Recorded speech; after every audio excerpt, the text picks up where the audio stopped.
This Titan build got me through the campaign and to tier 15 maps. I'm talking about Forge Hammer, Infernal Cry, Leap Slam, Hammer of the Gods, and Rolling Slam. The tech that I used to level through campaign and progress to tier 15 maps is the Vela Knight helmet. Because of this helmet, we get a massive 50% increased maximum life, and we don't have to worry about elemental resistances on our gear. Instead, we can worry about max life and increased armor. Rolling Slam with Aftershock, Armor Break, and Close Combat.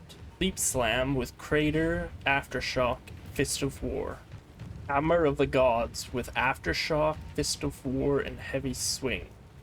Forge Hammer, we're using Elemental Armament, Magnified Area, and Fire Attunement. All of the support gems are listed in order of importance.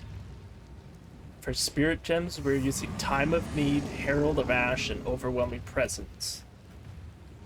The tech that I use to level through campaign and hit tier 15 maps is the Veil of Night helmet. You get a massive 50% increased life and have no elemental resistances.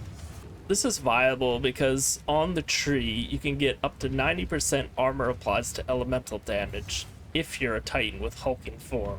That means you only need one piece of armor also applies to elemental damage on your gear to hit 100%. None of the gear I use to level through campaign and hit tier 15 maps costs more than 1 exalt, except for the weapon, which cost me 40 exalts, and I could afford it because I didn't have to spend exalts on anything else.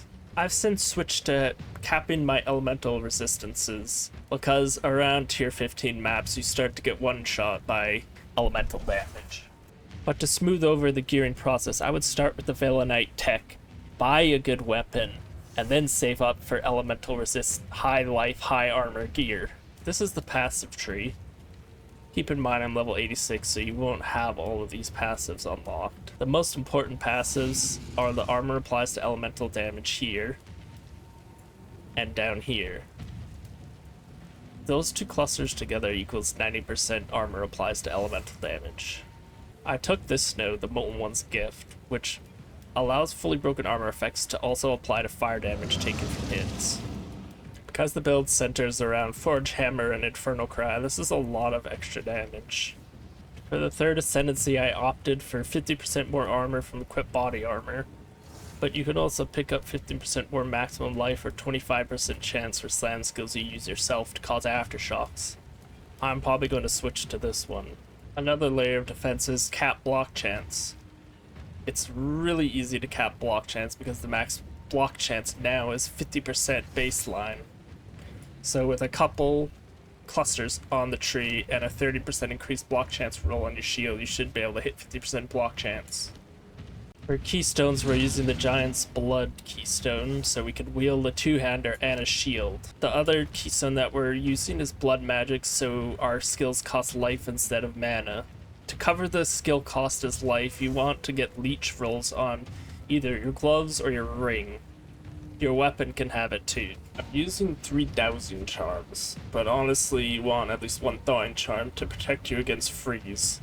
The reason I'm using 3 Dowsing Charms is because when I was using the Veil of Night tech, ignites were destroying me. Basic gameplay rotation is leap slamming through packs.